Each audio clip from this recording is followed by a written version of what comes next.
मैं हूं आपका होस्ट राजा मोहम्मद असलम और आप प्रोग्राम देख रहे हैं। वजह यह है, दुनिया के अंदर बेशुमार लोग इंसानियत की खिदमत करते हैं और कुछ लोग जो हैं वो इंसानियत के नाम पे दबा भी बनते हैं।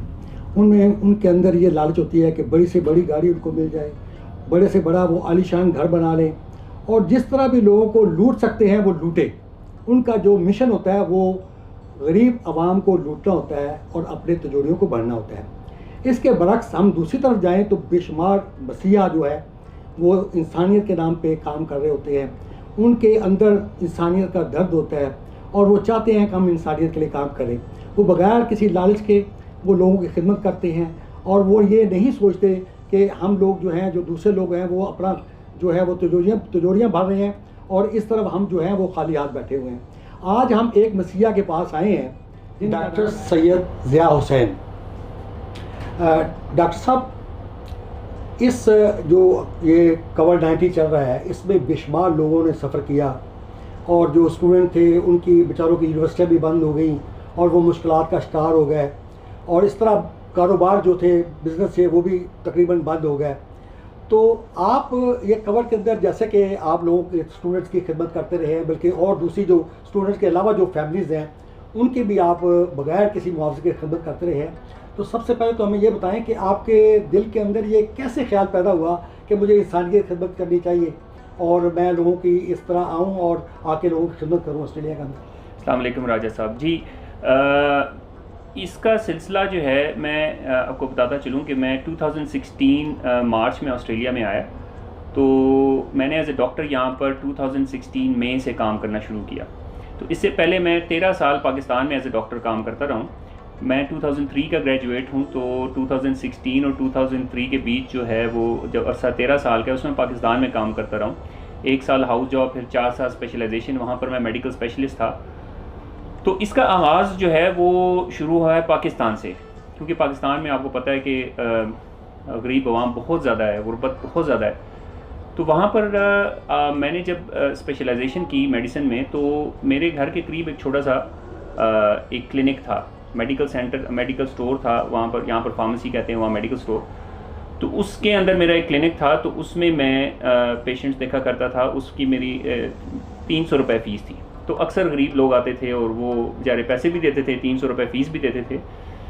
लेकिन मैं उनकी हालत देख के, दिहाड़ी के मज़दूर थे अक्सर, तो उनसे मैं फ़ीस नहीं लेता था। मैं उन्हें कहता था कि भाई आपकी 400, 450, 500 दिहाड़ी है, आप 300 रुपये मुझे दे देंगे, फिर आपने दवाई भी ख़रीदनी है तो आपका गुजारा नहीं होगा, तो ये 300 रुपये रखें, इससे आप दवाई ख़रीदें। तो मेरे तकरीबन 40% पेशेंट्स, 35 to 40% पेशेंट्स बिल्कुल मैं फ्री ऑफ कॉस्ट वहाँ पर देखता था।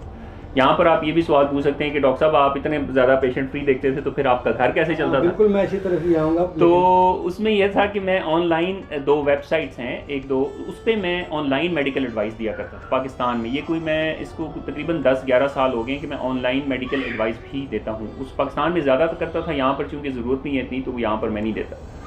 तो उधर से मेरी अच्छी खासी इनकम हो जाती थी, उसी से मैंने अपना घर चलाना होता था। तो ये जो था, ये जो क्लिनिक इसमें मैं काम करता था, ये बेसिकली मेरा पैशन था, एक शौक़ था। ज़्यादा लोगों की खिदमत और आवाम की खिदमत करने का इसमें मकसद था, ज़्यादा इसमें पैसा कमाने का मकसद ज़्यादा नहीं था। पैसा जो है वो मेरे से अल्लाह ताला मुझे एक और ज़रिए से, इंटरनेट से दे रहा था। तो वहाँ से मेरा यह मैंने सिलसिला शुरू किया। फिर ऑस्ट्रेलिया में आया मई में 2016 में। तो यहाँ पर 95% लोग जो हमारे मेडिकल सेंटर आते हैं, 90% प्लस कह लें, उनके पास तो मेडिकेयर कार्ड होता है, मेडिकेयर की फैसिलिटी है, जिसके अंदर डॉक्टर की फ़ीस ऑब्वियसली हम मेडिकेयर से चार्ज करते हैं, गवर्नमेंट से चार्ज करते हैं, और जितने भी टेस्ट हैं वो भी मेडिकेयर से चार्ज होते हैं। लेकिन एक छोटा तबका ऐसा भी है जिनके पास, जो कि जिनके फॉर एग्ज़ाम्पल वालिदैन आ जाते हैं ओवरसीज़ से, उनके पास टेम्प्रेरी वीज़ा होता है। अच्छा, उनकी अक्सर की इंश्योरेंस होती भी है, लेकिन इंश्योरेंस जो है वो सिर्फ़ और सिर्फ नई बीमारी, पुरानी बीमारियों को नहीं कवर करती। फॉर एग्ज़ाम्पल, अगर आपको शुगर है या हार्ट का प्रॉब्लम है, जो कि अक्सर बुज़ुर्ग लोगों को होता है, शुगर होती है, हार्ट प्रॉब्लम होता है, या ब्लड प्रेशर का मसला होता है, तो वो पुरानी डिजीज़ जो है वो इंश्योरेंस 12 महीने के बाद कवर करती है। तो उस 12 महीनों के अंदर ऑब्वियसली पेरेंट्स आते हैं, वो तो या 3-4 महीने, 5 महीने रह के चले जाते हैं। तो उनकी जो वो पुरानी डिजीज़ हैं वो कवर नहीं होती, तो उस सूरत हाल में वो जो है उनके जो यहाँ पर लवाकिन बड़े परेशान होते थे कि मतलब मेडिकल कंसल्टेशंस का ख़र्चा भी यहाँ काफ़ी ज़्यादा, तो उस सूरत हाल में वो रिक्वेस्ट करते थे कि डॉक्टर साहब अगर आप इनको चार्ज ना करें, तो फिर मैं उनको चार्ज नहीं करता था। तो ये सिलसिला उस वक्त भी था। फिर कोरोना आ गया, जिस तरह आपने कहा, बिल्कुल स्टूडेंट्स ने जॉब लूज़ की, लोगों की बहुत ज़्यादा मतलब हज़ारों की तादाद से स्टूडेंट्स की जॉब्स लूज़ हुई और लोगों की जनरल कम्युनिटी में भी जॉब्स लूज़ हुई, तो इसकी वजह से अफोर्डेबिलिटी और भी कम हो गई। तो उस सूरत में मैंने फिर ये एक ऑस्ट्रेलियन कम्युनिटी का एक कोई फेसबुक का पेज है, उसमें मैंने एक पोस्ट डाली कि अगर किसी को फ्री कंसल्टेशंस की रिक्वायरमेंट है तो आई एम अवेलेबल, आप किसी भी टाइम आ सकते हैं और मैं आपको फ्री कंसल्टेशंस प्रोवाइड करूँगा। तो उसमें बहुत ओवरवेलमिंग रिस्पांस आया, बहुत ज़्यादा लोग मेरे पास आए, लेकिन उसमें हमारी कम्युनिटी के अंदर जो मुझे बहुत अच्छी बात लगी वो ये लगी कि वो इस वजह से नहीं आए कि मैं फ्री कंसल्टेशंस प्रोवाइड कर रहा हूँ। उसमें अक्सर कहते हैं कि डॉक्टर साहब हमारे पास इंश्योरेंस है और हमारी इंश्योरेंस वैलिड है और ये आपकी कंसल्टेशन कवर भी करेगी, हम सिर्फ आपसे मशवरा लेने हैं। कुछ जो बिल्कुल डिज़र्विंग लोग थे तो वो उसमें बिल्कुल उनको मैं बिल्कुल फ्री ऑफ कॉस्ट भी देखा। उसमें एक जो कपल है वो न्यूज़ में भी आया, आप सब ने वो वीडियो वायरल हुई, वो एक इंडियन कपल था, उसमें उनकी वालदा थी, उनसे मैंने कभी कंसल्टेशन चार्ज नहीं की, उनके बड़े कॉम्प्लेक्स मेडिकल इश्यूज़ थे। तो इस तरह करके मेरा सारा सिलसिला था। अच्छा, ये तो एक तो आपने बताया कि आपने अपने आप को इंट्रोड्यूस करवाया एक एसोसिएशन के ज़रिए, जिससे लोगों को, स्टूडेंट्स को पता चला और फैमिलीज़ को पता चला। तो अब जो आप यहाँ पे जैसे आप रह रहे हैं, तो आप क्या महसूस करते हैं कि यहाँ ऑस्ट्रेलिया के अंदर ऐसे लोग हैं डिज़र्विंग बहुत सारे? जैसे पाकिस्तान में आपने काम किया है, आप कह रहे थे कि वहाँ पे लोग जो है वो ज़्यादातर मजदूर तबका है और लोग जो है वो 300 रुपये बेचारे पे नहीं कर सकते थे। तो क्या आप समझते हैं कि ऑस्ट्रेलिया के अंदर भी ऐसी कोई सिचुएशन है जिससे आप मतलब लोग आपके पास आते हो इस तरह के? पाकिस्तान जैसी सिचुएशन तो ऑस्ट्रेलिया में ऑब्वियसली नहीं है। अच्छा, ठीक है। तो ऑब्वियसली जो बंदा मतलब अपने वालिदैन को लेके आता है, उसका टिकट का ख़र्चा, वीज़े का ख़र्चा करके यहाँ पर लेके आता है, तो ऑब्वियसली उसके पास इतने रिसोर्सेज तो होते हैं, लेकिन ऑब्वियसली फिर भी यहाँ पर उस हिसाब से अखराजात भी बहुत ज़्यादा हैं, टैक्स भी बहुत ज़्यादा है, और उस हिसाब से फिर वो रिक्वेस्ट करते हैं कि डॉक्टर साहब मतलब फाइनेंशियल कंस्ट्रेंट्स हैं हमारे। तो उस सूरत हाल में मैं फिर ये करता हूँ कि उनको, जो मरीज़ अपने मुंह से कह दे कि मेरे वाले साहब जो है ना, हम जो है ना थोड़े से फाइनेंशियल डिफ़िकल्टी और इनको फ़ीस ना चार्ज करें, फिर मैं नहीं करता। तो ये मेरी आदत। सिर्फ जो मेडिसिन के वो मतलब जो है वो मेडिसिन, अगर किसी को मेडिसिन की ज़रूरत है तो उसमें भी मेरा ख्याल है को आप हेल्प कर सकते हैं। बिल्कुल, यहाँ पर हमारे पास काफ़ी ज़्यादा कंपनीज़ के सैंपल्स आते हैं, जिस तरह शुगर के काफ़ी ज़्यादा सैंपल्स आते हैं, शुगर की दवाइयों के, और भी काफ़ी सारी दवाइयों के सैंपल्स आते हैं। तो जिनको मेडिसिन के हवाले से हेल्प की ज़रूरत होती है उनको मैं सैंपल्स दे देता हूँ, वो भी उनसे भी काफ़ी उनके पैसे बच जाते हैं, क्योंकि मेडिसिन भी यहाँ पर काफ़ी महंगी है। अच्छा, आप थोड़ा सा अपना फैमिली बैकग्राउंड दिखाएं, अपना बताएं, ताकि पता चले कि आप कोई पहले भी आपके में फैमिली में से कोई डॉक्टर है या आप फैमिली में ही डॉक्टर हैं? ये आपने बड़ा अच्छा सवाल पूछा। मैं अपनी पूरी फैमिली हिस्ट्री का वाहिद डॉक्टर हूँ। मेरी पूरी ख़ानदान में कोई डॉक्टर नहीं। मेरे वालिद साहब फ़ौज में थे, कर्नल थे, उनका शौक़ था बहुत ज़्यादा डॉक्टर बनने का। उन्होंने मैट्रिक में भी पूरे बोर्ड में 3rd पोजीशन ली, FSC में उन्होंने बोर्ड टॉप किया, लेकिन मेरे दादा जान के पास वो फाइनेंशियल रिसोर्सेज नहीं थे। उनको बहुत जुनून की हद तक शौक़ था डॉक्टर बनने का, लेकिन वो अनफॉर्चुनेटली नहीं बन सके। तो उनकी ये ख्वाहिश थी, हम 4 भाई हैं, बहन को नहीं है, तो मेरे से एक बड़ा भाई 1 साल मेरे से बड़ा है, वो फ़ौज में कर्नल है, आजकल DI खान में सर्व कर रहे हैं। तो दूसरे नंबर पे मैं हूँ 1 साल। तो हम दोनों ने साथ FSC की और हम दोनों साथ ही ISSB में गए। फ़ौज में मेरा भी बड़ा शौक़ था फ़ौज में जाने का, तो हम कोहार्ट ISSB दोनों गए और वो सिलेक्ट हो गया और मेरा नसीब जो है वो डॉक्टरी में लिखा हुआ था। मैं medical college, Nishtar medical college Multan में सिलेक्ट हो गया, तो मैं डॉक्टर बन गया, वो भी कर्नल है। तो उसके बाद जो है मेरा तीसरे नंबर का भाई है, वो भी इधर ही ऑस्ट्रेलिया में IT जो है वो स्पेशलिस्ट है। तो चौथे नंबर पर जो है भाई वो अभी स्टूडेंट है। तो ये जो आप 2 भाई एक ही क्लास में थे, ट्विन थे आप? नहीं, 1 साल वो मेरे से बड़ा, तो मैंने एक क्लास स्किप की है। तो मेरे वाले साहब की पोस्टिंग हुई थी 1989 में अमेरिका, कैलिफोर्निया। तो वहाँ से उन्होंने फ़ौज की तरफ से सिलेक्ट हुए थे मास्टर्स इन इलेक्ट्रॉनिक वॉरफेयर करने के लिए। तो उधर जो है ना, वो मैंने जब एक क्लास पढ़ी तो मेरे वाले साहब ने कहा कि यार ये मेरा बच्चा थोड़ा ज़हनी तौर पर तेज़ है, तो इससे एक क्लास स्किप करा के, तो मैंने 6th क्लास नहीं पढ़ी, मैं 5th से 7th पे मैंने जंप किया। तो वो एक क्लास नहीं पढ़ी क्योंकि मेरे वाले साहब चाहते थे कि हम दोनों भाई एक ही क्लास में हो, ताकि हम दोनों के अंदर हेल्दी कंपटीशन ज़्यादा हो, ताकि हम दोनों तो उसका बड़ा फ़ायदा हुआ। तो हमने 7th क्लास ऑनवर्ड जो है मैं और मेरा बड़ा भाई एक ही क्लास में पढ़े अब टिल FSC।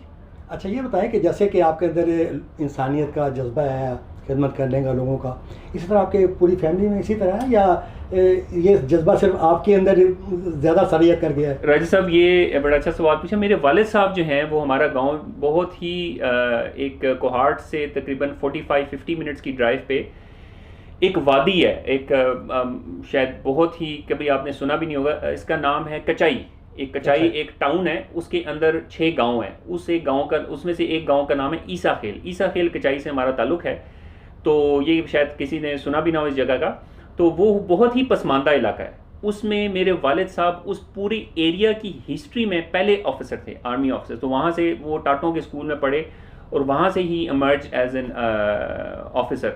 तो जाहिर बात है वो इतने पसमानदा इलाके से आए और फिर he was the first officer. तो वो अपने इलाके के लोगों की इंतहाई ज़्यादा खिदमत करते थे। जब भी छुट्टी होती थी, जब भी ईदें होती थी, तो वो गांव जाते थे, लोगों की हेल्प आउट करते थे। किसी को फॉर एग्जांपल गाइड करना हो कि फ़ौज में किस तरीके से रिक्रूटमेंट होनी है, क्या होना है, उनको गाइड करते थे। तो काफ़ी ज़्यादा उन्होंने वहाँ पर लोगों को गाइड किया। उसके बाद काफ़ी ज़्यादा ऑफिसर्स निकले वहाँ से, क्योंकि मेरे वालिद साहब ने बहुत ज़्यादा उनको गाइड किया। तो ये मेरे रोल मॉडल जो है मेरे वालिद साहब हैं। तो और ऑब्वियसली वही हमें बहुत ज़्यादा, मुझे ख़ास तौर पे बहुत ज़्यादा इनकरेज करते। बचपन से ही मुझे कहते थे कि ये मेरा बेटा डॉक्टर बनेगा, क्योंकि मेरी बचपन से ही जो है ना बड़ा जुनून की हद तक शौक़ था पढ़ने का। और ऑब्वियसली पोजीशनें हर क्लास में आती थी और वो कहते थे कि नहीं, ये मेरा बेटा ज़हीन है, ये डॉक्टर बनेगा और मेरा ख्वाब ये पूरा करेगा। लेकिन वो अनफॉर्चुनेटली वो मुझे डॉक्टर बनते हुए तो नहीं देख सके। लेकिन मैं 3rd ईयर MBBS में था जब उनका इंतकाल हुआ। वो उनकी 46 साल उम्र थी। तो उनको कैंसर हो गया था आंतों का। हाजिर सर्विस से फ़ौज में कर्नल थे, सिग्नल्स में। आप अपनी ज़िंदगी में अपने वालिद साहब की कमी को किस तरह महसूस करते हैं? राजा साहब, ये तो वही बंदा ऑब्वियसली बता सकता है जिसके पास वालिद साहब, मैं बहुत यंग एज में मेरे वालिद साहब मेरे से चले गए और उनका साया जो है वो उठ गया। हमारे 4 भाई थे और यंग फैमिली थी, हमारे साथ से उठ गया। तो बहुत इंतहाई ज़्यादा कमी महसूस की, हर कदम पे महसूस की। और वो मेरे रोल मॉडल भी थे। तो हर लम्हे, हर दिन, हर साल उनको याद करते हैं, उनके लिए दुआएं करते हैं, नमाज़ें पढ़ते हैं तो उनके लिए दुआ करते हैं। तो अभी तक कमी महसूस होती है। जब भी कोई इवेंट होता है, ईद होती है, कोई खुशी का मौका होता है, तो उनकी बहुत ज़्यादा याद आती है।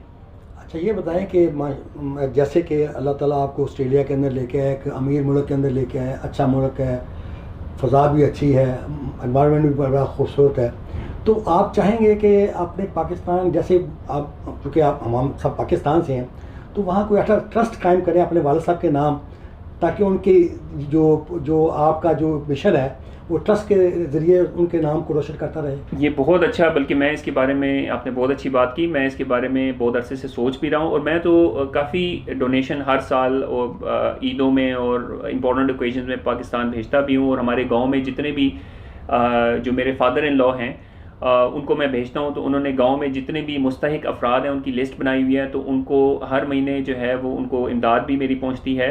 तो और ये सिलसिला बिल्कुल इंशाल्लाह इसको फर्दर भी हम जारी रखेंगे। और इंशाल्लाह जो आपने ट्रस्ट का आइडिया दिया, दैट इज़ एक्सलेंट आइडिया। तो इंशाल्लाह ट्रस्ट के बारे में भी ज़रूर सोचूंगा मैं। अब आखिरी क्वेश्चन ये है कि आप ये दूसरे कोई मैसेज, आप कम्युनिटी को क्या मैसेज देना चाहते हैं? अपने जो कोलीग्स हैं उनको क्या मैसेज देना चाहते हैं और कम्युनिटी को क्या मैसेज देना चाहते हैं? देखिए, सबसे पहले अपने कॉलीग्स को ये मैसेज देना चाहूँगा। यहाँ पर तो खैर ऑस्ट्रेलिया में जिस तरह आपने कहा कि ज़्यादातर लोग अफोर्डिंग है या उनके पास मेडिकेयर है या उनके पास इंश्योरेंस है, तो यहाँ पर तो इतने ज़्यादा फाइनेंशियल कंस्ट्रेंट्स लोगों की नहीं है। लेकिन पाकिस्तान में बहुत ज़्यादा गुर्बत है। तो मैं अपने कॉलीग्स को सबसे ज़्यादा पहले मैसेज देना चाहूँगा कि रोज़ाना जब आप मरीज़ देखें, 30, 40, 50 मरीज़ देखें, उसमें से 8 या 10 मरीज़ों का कोटा ज़रूर रखें कि जिसमें वो मरीज़ आप बिल्कुल फ्री ऑफ कॉस्ट देखें। क्योंकि गुर्बत हमारे मुल्क में बहुत ज़्यादा है और ऑब्वियसली गुर्बत इतनी आसानी से ख़त्म भी नहीं होने वाली और ये तो चलती रहेगी। तो वो उन मरीज़ों का भी हक़ बनता है, क्योंकि आप अपने प्रोफेशन का भी एक ज़कात निकालना चाहिए। मेरा ख्याल है कि ये जो मरीज़ आप फ्री देखेंगे, आप अपने प्रोफेशन का एक, you have to give back to the community. ये मेरा हमेशा से इस बारे में ये ख्याल है। तो ये तो मैं अपनी डॉक्टर्स कम्युनिटी को ये मैसेज देना चाहता हूँ। दूसरा, एक आवाम को जनरली एक मैसेज ये देना चाहता हूँ कि हमारी ज़िंदगी बहुत ही मुख्तसर है। अभी मैं फॉर एग्जांपल 41 ईयर्स मेरी एज है, तो एवरेज एज जो है हमारी 65, 70, 75 है। ये एक इंसान की एवरेज एज है। यानी कि मेरी ज़िंदगी में एक पल का भी नहीं पता, लेकिन जस्ट मैं आपको अंदाज़न बता रहा हूँ कि साइंटिफिक लिहाज से कि 20-25 साल ही रह गए मेरी ज़िंदगी में। तो ज़िंदगी बड़ी मुख्तसर है। तो इसमें इंसानों की जितनी भी आप खिदमत, गरीब लोगों की जितनी खिदमत कर सकें उतना ही कम है। तो ये, चूँकि ये दौलत आपसे ये बैंकों में रह जाएगी, ये घर आपका इधर रह जाएगी, गाड़ियाँ भी इधर रह जाएगी, जो चीज़ आप अपने साथ लेके जाएंगे वो आपके अमाल हैं। तो जितने आप खिदमत कर सकें लोगों की करें, क्योंकि ज़िंदगी बड़ी शॉर्ट है। सो प्लीज़ इस ज़िंदगी को इस्तेमाल कीजिए लोगों की खिदमत के लिए। नाज़रीन, देखा आपने डॉक्टर साहब की बातें सुनी, और जो आखिरी अल्फाज उन्होंने कहे हैं कि असल में जो इंसान वही है जो दूसरों के लिए ज़िंदा रहता है। इख्तिताम में एक शेर पे करूँगा जो कि मेरी ज़िंदगी का एक निचोड़ है। वो शेर अल्लामा इकबाल का है कि खुदा के बंदे तो हैं हज़ारों, खुदा के बंदे तो हैं हज़ारों, बनों में फिरते हैं मारे मारे, मैं उसका बंदा बनूंगा जिसको खुदा के बंदों से प्यार होगा। तो मेरा मैसेज आखिर में है कि खुदा के वास्ते खुदा के बंदों से प्यार कीजिए। अल्लाह हाफ़िज़।